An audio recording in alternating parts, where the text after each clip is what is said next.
അമേരിക്കയിൽ ഇന്നലെ സ്വാതന്ത്ര്യദിനം ആഘോഷിച്ചു. താപനില മുന്നറിയിപ്പുകൾക്കിടയിലായിരുന്നു ഈ വർഷത്തെ സ്വാതന്ത്ര്യദിനാഘോഷം. ജനങ്ങൾ പടക്കം പൊട്ടിച്ചും സംഗീത പരിപാടികളിൽ പങ്കെടുത്തും ആഘോഷത്തിന്റെ ഭാഗമായി. രാജ്യത്തുടനീളം പരേഡുകളും മറ്റ് ആഘോഷ പരിപാടികളും നടന്നു. രാജ്യത്തുടനീളം പെട്രോളിയം ഉൽപ്പന്നങ്ങളുടെ വിതരണം ഉറപ്പാക്കുമെന്ന് Pakistan state oil. Petroleum dealers association രാജ്യവ്യാപകമായി പണിമുടക്കിന് ആഹ്വാനം ചെയ്തതിന് പിന്നാലെയാണ് പ്രഖ്യാപനം.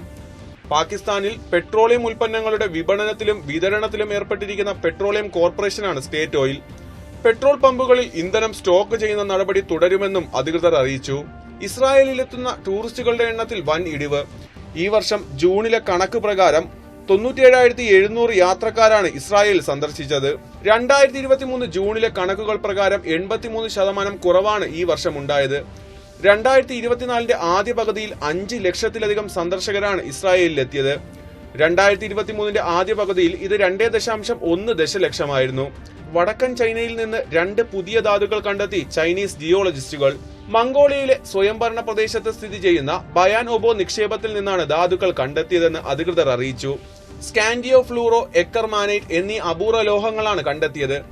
ചൈനീസ് അക്കാദമി ഓഫ് സയൻസസ് ആണ് ഇക്കാര്യം അറിയിച്ചത്. ഹമാസുമായുള്ള വെടിനിർത്തൽ കരാറിന് പ്രതിനിധി സംഘത്തെ അയക്കാൻ അനുമതി നൽകി ഇസ്രായേൽ പ്രധാനമന്ത്രി ബെഞ്ചമിൻ നെതന്യാഹു.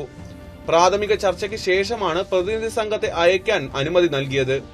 ഈജിപ്തിലോ ഖത്തറിലോ നടക്കാൻ സാധ്യതയുള്ള ചർച്ചകളിൽ പങ്കെടുക്കാനാണ് ഇസ്രായേലിന്റെ തീരുമാനം.